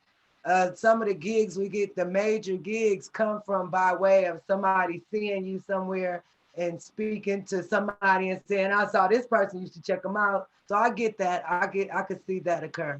Well, show us some more stuff. Show me some more stuff. I'm trying to get to you some stuff now. Now this here one, I don't know if you can tell in this, but this is backlit. Oh, so it glows in the dark. No, it's got a light inside it. Oh, nice. Okay. It's lighting up. I can turn it off for you. So what kind of canvas is that it has a light in it? No, I see it. I see it. That's dope. What kind of canvas is that you can put a light in the? Oh, that is so dope. Wait a minute now. And also, if you want to do a Cash App sign, yeah, I can do your backlit sign too. Make me one of those. I can make you one of those. That's right. That's right. Nice. So I've been more so. I paint, but now it's more okay. If I sold the painting, how do I make more money off that painting? So it's now from the reproduction end and how to make a product that somebody can use or reuse. So the backlit pieces, you don't have to put a light on it. There's a light in it.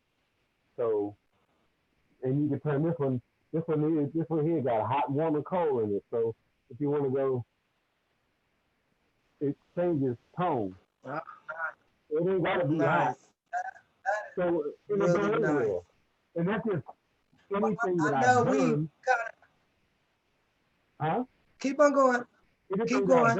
I can reproduce. I can reproduce in that fashion and put that kid inside it. So my thing is more for the reproduction end of it, for artists to know that, okay, you sold that painting, but you can sell it again. You can sell it again. You can put it on a coffee mug. You can put it on a mouse pad. You can put it at a doormat. It depends on what you manufacture it for. So I know that I'm 51 years old. I ain't gonna be able to stay here and paint forever. So I gotta be able to press print so I can reproduce it and keep selling it, because that's what I'm about, the reproduction and create self-worth in yourself, create the riches in yourself. You can't keep sending everything out the door. You're gonna have to start doing stuff in the house if you want to make it $2. So I went out and got the oversized printer. I learned how to stretch canvas, all that stuff. So basically, I reproduce my own work. I don't send it nowhere. I'll source it. Reproduction. So if you caught the erotic show, my background picture was a picture you gave me for my birthday. So I get it. I'm glad I have that. So I know people got to go to work and people got things to do, and I don't want to hold anybody up. So, but before we leave, we want to share our special mentions, artists that we have appreciated throughout our life. I think I have one of the slideshows. So give me 1 second. I'm gonna come back and slideshow. And while I'm doing that, Corey, talk to the people. Tell them where they can find you. You can find me. You can follow me on Instagram at _W or Facebook. It's backwards now. I don't know how to flip this shit around. But Cash Out, underscore W. You can follow me on my website. Here I am. You got questions, you can always DM me. Other artists, you got questions on how to get stuff done, want to reproduce some work, you don't know how to get their reproduction done. If I can help you, I would love to. I wish we could all get together. I really do miss my camaraderie with my artist friends, my poet friends, be able to get together in politics, smoke some weed, all that kind of good stuff. But it's truly been a blessing to sit down here and hang out and meet and hear from you guys' stories tonight. I'm blessed with it. I appreciate it so much. I'll tell you a couple more pieces. Just sitting here in front of them. This is the piece on canvas. It's charcoal on canvas. It's a nice size piece. I also got a Marilyn Monroe, same size. They all got quotes from the actual artist, so it ain't just some made up shit. They're real deal. Some of the stuff I'm most happiest with. Witherspoon, that I'm still messing with.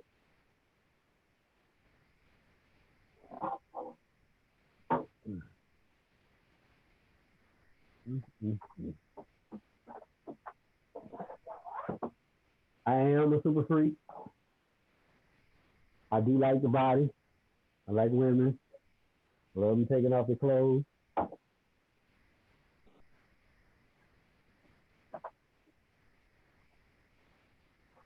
And believe it or not, the last 3 or 4 pieces I showed you have been duplicates, or they're not the original. This is a print.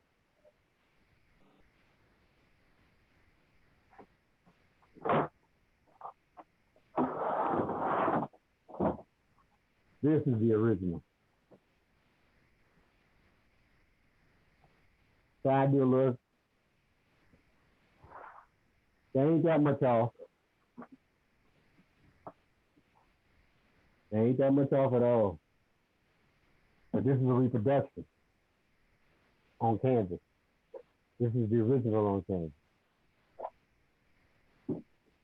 But I can put a light behind this and backlight it.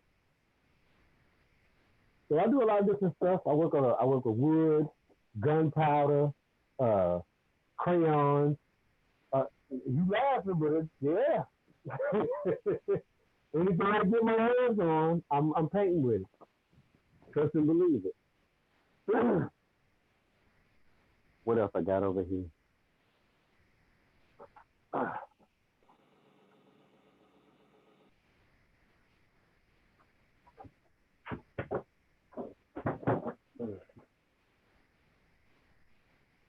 That's an autograph by Ray Lewis. I painted that as a retirement party. This is actual oil pastel on canvas.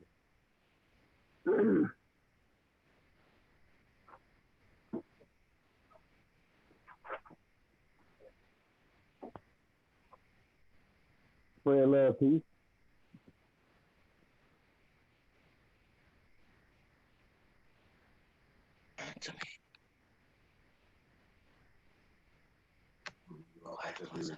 Thank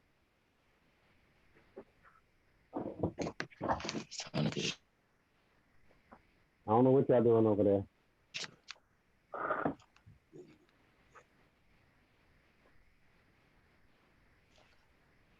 This is an acrylic and the oil on canvas. Call that when you're on my mind. So, and I can go on and on and on and on to the break of dawn.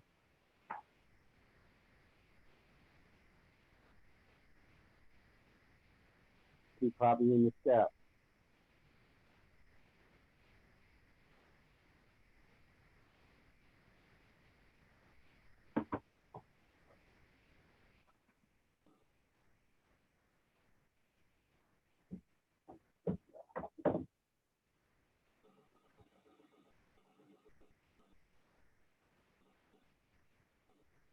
Yeah, make you squint, goddamn it. My new favorite thing is to paint on wood. The wood piece is getting me good. I'm doing stuff with lasers. I just bought an engraver. I do a lot of airbrush.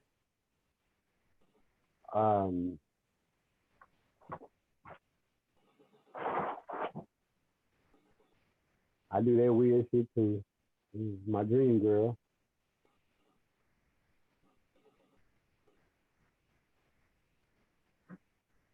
Once again, like I said, whitehairfineart@gmail.com. I don't know where she at, what she doing.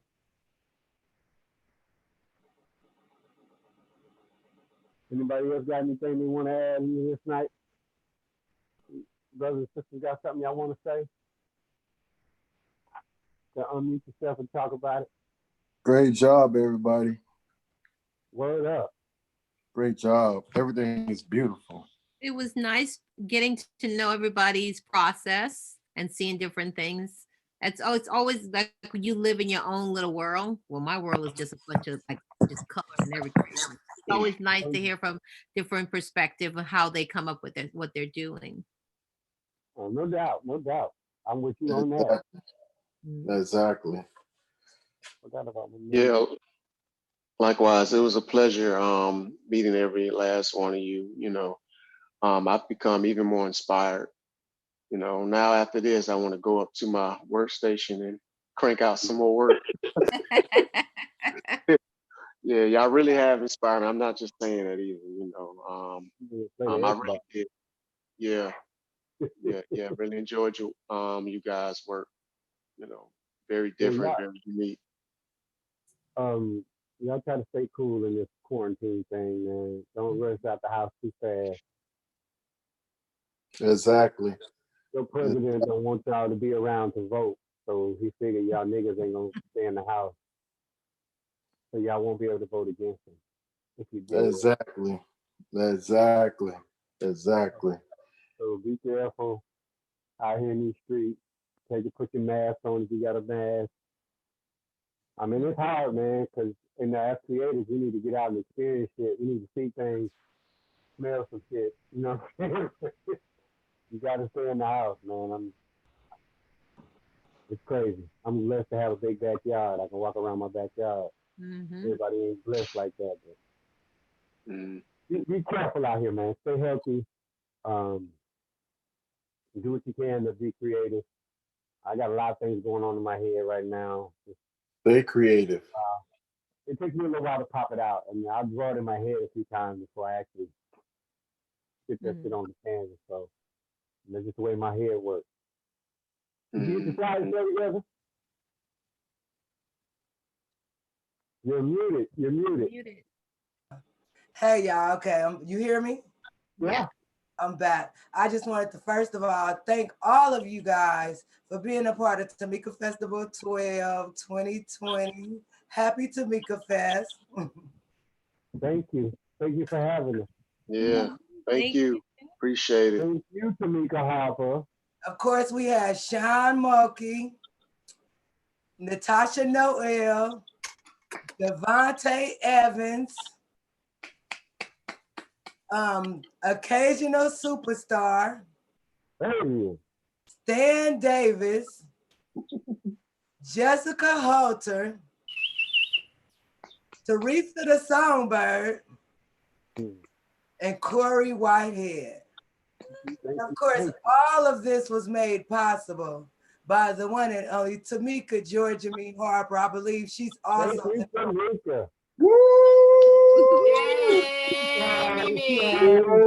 Hey y'all, let me tell you, I've watched this show and enjoyed y'all so much. You all are geniuses. You all are gifted spirits. It turned out better than I even imagined. I thank all of you for your hard work. Rewalk for your tenacity. You all, it was wonderful. It was such an amazing curation, and you did it right from your homes, and we heard your heart and your spirit. And it's one thing to see people's work and go, oh, they're talented, but to know what's behind it and what they mean. And you all some bad motherfuckers. And I just want to say thank you for being my friend, being artist, of being, you know, someone who wants to bring something beautiful to the world, you know, and I'm just grateful to know y'all. And we're gonna do this every year. We was gonna be in a gallery, but this is even more expansive. We never know how many people will see this, and I'm so grateful. And I love y'all. Thank y'all so much. We ain't even gotta pack up our shit. We Thank already at home. you.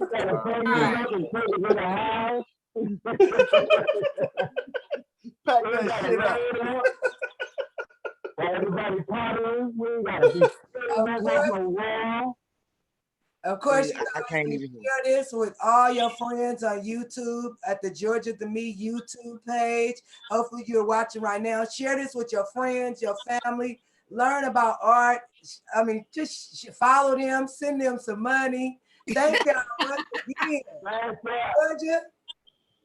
All right, repeat after me. I'm not gonna let I'm not gonna let the devil in you the Devil in you. stop the God in me. stop the God God. in me. I love y'all. Love you. Y'all be safe. Good night. Happy Y'all. Christmas. Peace, y'all. Bye. No.